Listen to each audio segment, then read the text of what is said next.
What do manhunts and aliens and 300 ping last stands all have in common?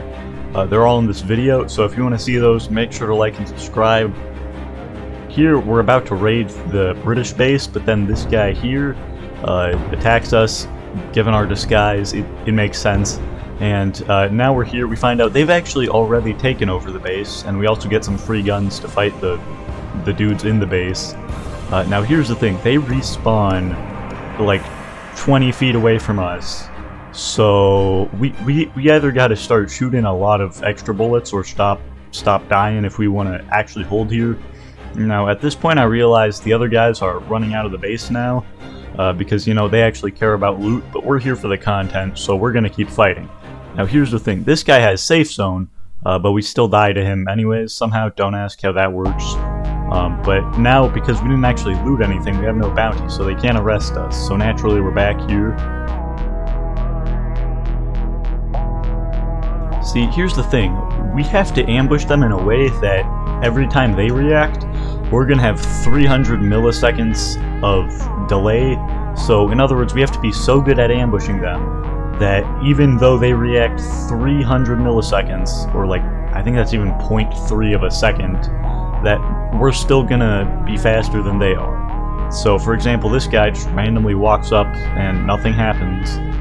Don't ask how he didn't notice this was an ambush. Then this guy shows up, he still has safe zone, so we can't really do much about him until he goes here and he hits us. We can't hit him, we hit him again, and he hits us with a throwing war axe, because everyone knows that's the best Northwind weapon of them all. And in another, we stealth into the fort and we grab a blunderbuss. Now, here's the thing. This blunderbuss, it's a lootable item. So now that we have 40 buckets and we reset, we end up losing the blunderbuss, but hey, it was worth it to steal 40 buckets, and then we get here and sell them, and I realize buckets are pretty much... So we end up handing them back to a St. Lawrence Company member. Now here's the thing. If we hand the buckets back to him, what happens? Because he's selling the company... He's selling the items that were bought at company funds for less price. So wouldn't he technically be draining the company funds without knowing it? This guy also tried to buy some rare stuff. We tried to sell him some buckets, didn't work out. We ended up just dumping the rest of the buckets on the street. Then we ambushed this guy who's doing smithing, but naturally, because, you know, our internet just we die. On our second attempt, he doesn't actually notice we're here, so no matter how much internet problems we have, we can still destroy him eventually. We get a ton of free stuff, and then we leave so that we don't die immediately. Here's the thing though. I noticed this while I kept getting disconnected with my internet. You can actually, if you intentionally disconnect at the fort, you actually get sent back to the spawn. So in other words, in their attempt to stop you from spawning back into the combat zone, you can now escape the combat zone by just leaving the game, and it teleports you halfway across the map. So the downside here is that we spawned into a bunch of bounty hunters who definitely hit us with all their bullets and are not aliens at all, and now we're trying to take cover, but we can't, and this guy just decides to give up on shooting us and attack us. Then we go back in for round number 2 after the original dude got arrested. The funny thing about that was they didn't actually confiscate the guns we had, because none of them were, you know, actually looting me in a safe zone. We also ambushed this guy who I thought he saw me, but apparently he didn't. We got a ton of loot from this guy too. Also, we got this totally not suspicious bread right here that, it's the only piece of food he has, and he really complains about losing it. So, given he's right next to the shop, I don't think his concern's really about the food, but, you know, totally not sus piece of bread that we're gonna take, because no one else can take it if we do.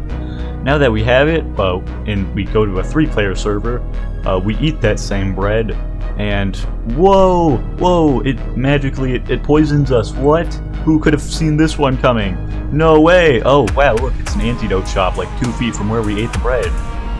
What a unplanned coincidence that just happened, and definitely was not added to stretch out the content for no reason.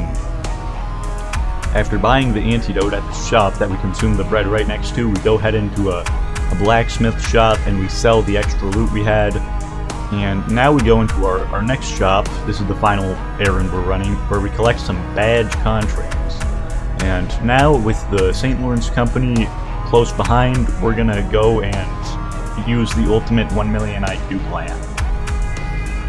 Starting off, because we're using the native fort, I just give them a free pistol, because, you know, I don't want to just bring them trouble and only trouble. We try sniping this guy.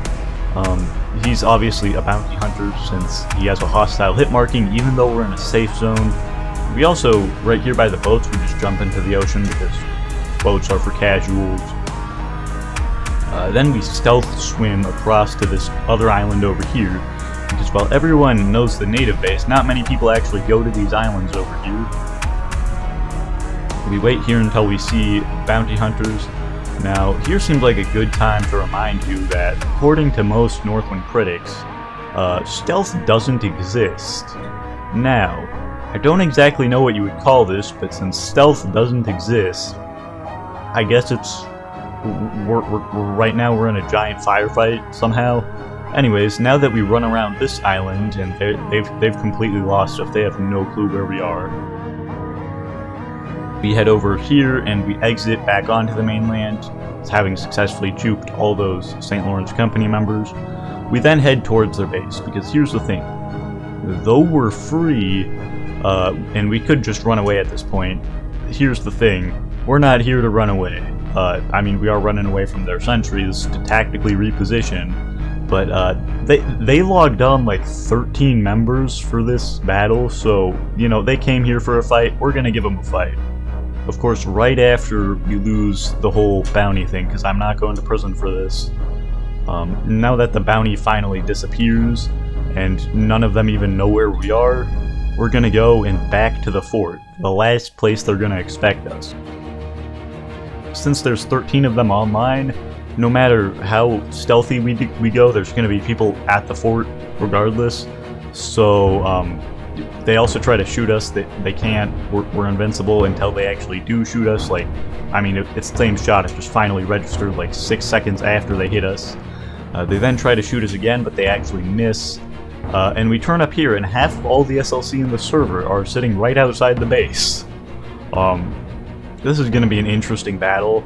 They also shoot us. I try to crawl, then I remember they removed crawling. Sad face, put RIP crawling in the chat if you sad. They also kept shooting us with bullets, but they didn't actually hit us, and we turned the corner. Now, we see this guy coming up, and we ambush him. The second bullet does nothing. Neither does swinging our axe right through him twice do anything either. Aliens confirmed for like the millionth time. We start reloading our gun, and we try to get another hit on him, but I didn't realize at the time he's not even bleeding. At least I don't think he is. From the first shot, so maybe he bandaged somehow, but now they have like 4 of them, I think that's 3 maybe, over there, attacking us. Now here's the thing, I know we're gonna get flanked from this side too, so we're surrounded. Fortunately this guy doesn't hit his shot. Our hit marks on him register, and his gun doesn't shoot, or if it does shoot, it just shot past me. He hits us with the second shot, but we throwing knife, and then the guy with no bullets comes over, and we scare him off. Naturally, we start bandaging ourselves, and we go behind cover because this guy's turning the corner here. I'm pretty sure he has bullets. Unfortunately, our internet doesn't make it super fast to switch, so switching to the knife belt takes too long, and we're just one knife away from getting that guy. But overall, for 300 ping, that wasn't too bad. If you want Northwind videos where you don't actually have perfect internet, so you have to use, you know, actual strategy, make sure to like and subscribe, because I will be making more videos. I think there's also probably like a video coming out soon, I don't know. Maybe go check my channel if you want to see. Alright, bye.